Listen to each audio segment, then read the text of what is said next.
नमस्कार दोस्तों। आज के इस वीडियो में हम जानेंगे चुनाव आयोग से संबंधित कुछ बातें। चुनाव आयोग होता क्या है? क्या आपने कभी सोचा है कि भारत में चुनाव इतने व्यवस्थित कैसे होते हैं? इसके पीछे इसका आंसर रहेगा भारत का निर्वाचन आयोग। जी हाँ दोस्तों, भारत का निर्वाचन आयोग एक स्वतंत्र संवैधानिक संस्था है जो चुनावों को निष्पक्ष और पारदर्शी बनाती है। ये यहाँ पे चुनाव कराते हैं ट्रांसपेरेंसी के तौर पे।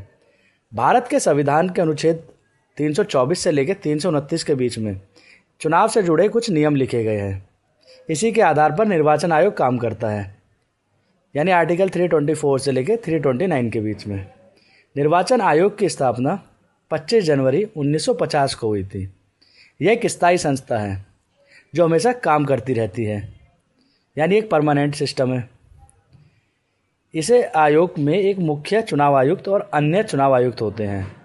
इनकी नियुक्ति भारत के राष्ट्रपति द्वारा की जाती है। मुख्य चुनाव आयुक्त का कार्यकाल 65 वर्ष की आयु तक का माना जाता है। अगर जो पहले भी पूरा हो जाए तो वह मान्यता हो जाती है। इसके अलावा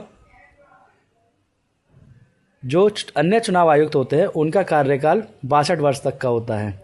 इनके लिए भी टर्म्स एंड कंडीशंस सेम मानी जाती हैं।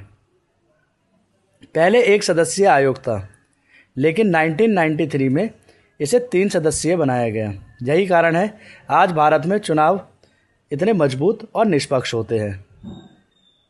जी हाँ दोस्तों, ये था हमारा भारतीय निर्वाचन आयोग से संबंधित कुछ बातें कि चुनाव किस प्रकार किए जाते हैं, इसके फंक्शंस क्या होते हैं।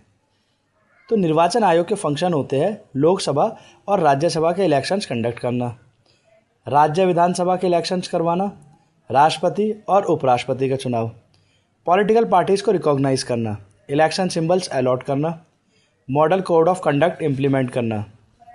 अब कुछ पावर्स: इलेक्शन शेड्यूल डिसाइड करना, कोड ऑफ कंडक्ट लागू करना, अगर ज़रूरत हो तो इलेक्शन कैंसिल या पोस्टपोन करना, फ्री एंड फेयर इलेक्शंस को एंश्योर करना।